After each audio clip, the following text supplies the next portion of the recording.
So the main factor that controls how much water the kidney excretes is ADH. And now let's talk about how it works. So the part of the kidney that ADH acts on is here. It's the collecting duct. So let's zoom in on a little piece of the collecting duct. So here's a zoomed in version of the collecting duct. And what ADH does is it comes over, and we'll draw it as these little circles, and it binds to receptors on the principal cells in the collecting duct. So not the intercalated cells, but the principal cells. And what happens when it binds to these receptors is that it causes the cell to put aquaporins into its apical membrane. So these are aquaporins, and if you recall, aquaporins are channels that allow water to pass freely. And so these aquaporins allow water from this fluid, which is basically urine at this point, they allow water to pass through and therefore get reabsorbed. So water molecules pass that way. And now hopefully this leaves you with a lot of questions. If I stop the video now, you should be really unsatisfied.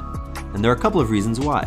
One is, okay, so you put aquaporins in the apical membrane, but how is water getting through the basolateral membrane? Well, it turns out that the basolateral membrane actually always has little aquaporins in it, so that it's really easy for water to pass through that side. So that's one complaint you might have. The next complaint you might have is that when we talked about fluid shifts, we said that water shifts in and out of cells through aquaporins. So that made it seem like cells always have aquaporins and water can always get into them. And that's true to an extent, but the number of aquaporins is limited so that that can't actually happen so fast. So when we add more aquaporins into the membrane, it allows a lot more water to get through and faster so that you can reabsorb more. So that might be complaint number 2. And now complaint number 3 you should have, probably the biggest complaint you should have is, we spent so much time talking about in the proximal convoluted tubule and the loop of Henle and so on. We spent so much time talking about what drives the reabsorption of sodium and water and so on. We talked about all those osmotic forces that cause that to happen. So what is the force driving water to cross here? The aquaporins allow water to pass through, but what causes water to go this way? And the answer to that is that actually out here we have an extremely high concentration of solutes. So what is out here? Well, out here is interstitium, right? We're not inside cells and we're not inside the blood, so it's interstitium.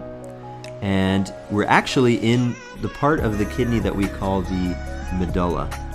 And so I'm drawing this dotted line to show the separation between the cortex and the medulla. And so the high concentration is here in the medulla, so it's in the medullary, meaning in the medulla, the medullary interstitium. That's where we have our high concentration. And because we have a very high concentration out here, the driving force for water to be absorbed is our usual driving force, which is osmotic.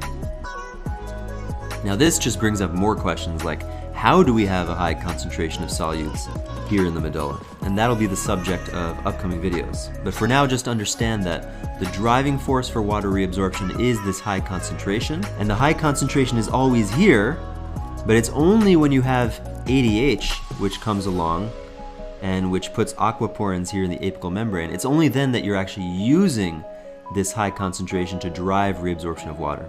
If you don't have ADH, you don't have the aquaporins, and therefore you can't make use of that osmotic difference.